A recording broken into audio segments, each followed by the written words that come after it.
A Liz Soares me pediu, num vídeo aqui no canal, o seguinte: professor, eu gostaria que falasse sobre a eficácia do estudo por questões para concursos. Então vamos lá, vamos conversar sobre esse negócio de estudar por questões. Isso é uma coisa que vocês certamente já devem ter me ouvido falar bastante, né, sobre a necessidade de fazer muitas questões para o seu estudo para o concurso. Mas, no entanto, contudo, todavia, a gente precisa sempre fazer alguns OBS, né? E o primeiro OBS é o seguinte: você não vai conseguir fazer questões, muitas questões pelo menos, se você for muito iniciante. Você precisa de uma certa base teórica. No meu livro A Arte da Aprovação, eu falo sobre a base conteudística. O que é isso? É a sua aquilo que está na base mesmo, ou seja, aquela base de conteúdos que permite a você fazer o raciocínio. Isso tem base na neurociência, né? Como é que funciona o nosso raciocínio dentro do cérebro, dentro da estrutura física da coisa mesmo? São sinapses neurais. Um neurônio se conecta no outro.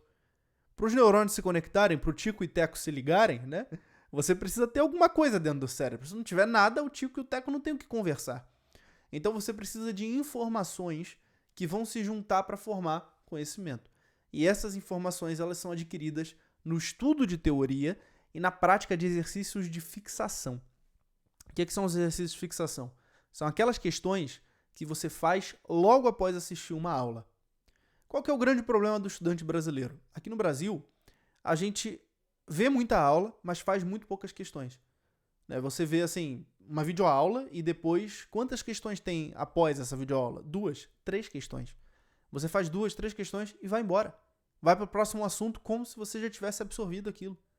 Você vai no edital do seu concurso e risca aquele assunto como se ele já estivesse dominado. O que é uma grande mentira. Você não dominou aquele assunto tendo feito 2 ou 3 questõezinhas.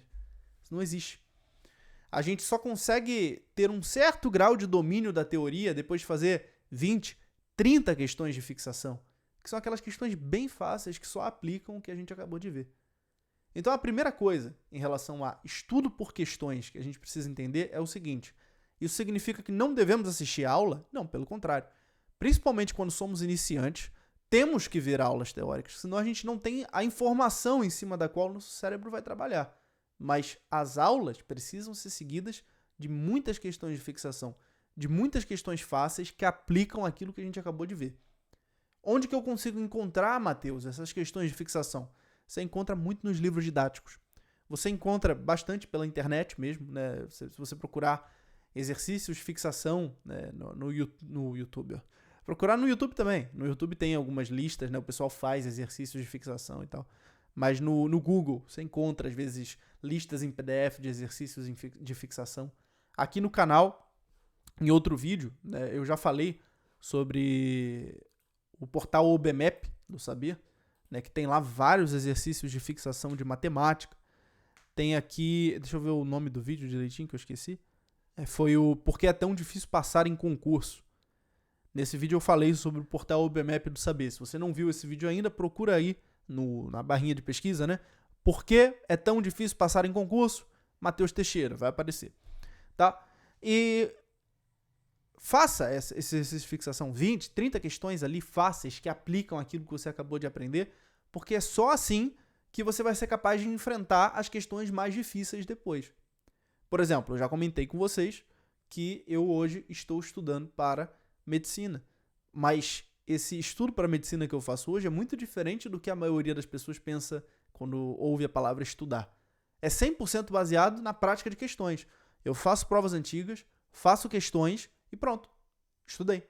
Estudo só o que eu errei. Né? Se eu não souber como consertar aquilo, se eu tiver errado de bobeira também eu sei porque que eu errei. Né? Ao ver o gabarito eu já sei por que eu errei. Mas se eu não souber, aí eu vou ver aulas, vou ver resoluções de questões, vou fazer mais questões de fixação e assim vai. Mas eu consigo fazer isso porque eu já sou um veterano nesse combate, né? Eu já estou nisso há muito tempo. Já passei nas SpaceX, já passei em primeiro lugar no concurso de bombeiro, agora estou estudando para medicina. É tranquilo fazer isso para mim. Mas você que está começando agora, você tem que fazer aquilo que eu fiz lá no início, que é o que eu conto no meu livro A Arte da Aprovação. Como que eu deixei de ser aquele aluninho medíocre do ensino médio, que nem assistia a aula direito, assistia, eu ficava dentro de sala de aula lendo livro de outras coisas, que eu não queria assistir a aula, para passar em primeiro lugar no concurso de bombeiro. eu tive que passar por uma longa forja teórica, né? Eu tive que ser forjado ali na teoria. E essa forja teórica, ela exige sim que você assista a aulas. Ela exige sim que você aprenda um certo conteúdo de teoria.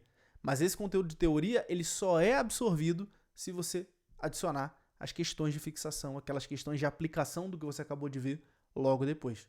Tá? Então essa é a primeira coisa mais importante, mais fundamental, que se você não dominar, todo o resto foi pro lixo. Todo o resto foi pro beleléu. Tem que ter isso. E a segunda coisa é começar a perceber quando que você chega num determinado platô.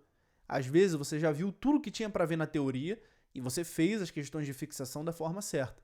A partir desse momento, você tem que trabalhar só em cima de prova antiga e simulado. Não tem mais o que você aprender vendo e revendo aulas. Mas para isso você não pode ter medo de errar, que é o que paralisa a grande maioria dos concurseiros no Brasil.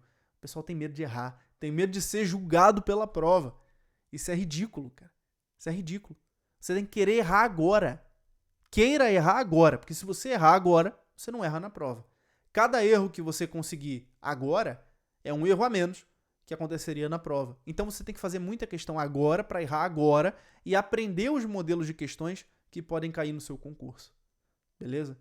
É assim que se faz questões para concurso. Não é de forma mirabolante, nada disso. E tudo isso está explicado lá no meu livro, A Arte da Aprovação. Então, por favor, leia o meu livro. Aqui embaixo na descrição está o link para você adquiri-lo. Leia o livro A Arte da Aprovação. Beleza? Forte abraço para você. Fica com Deus.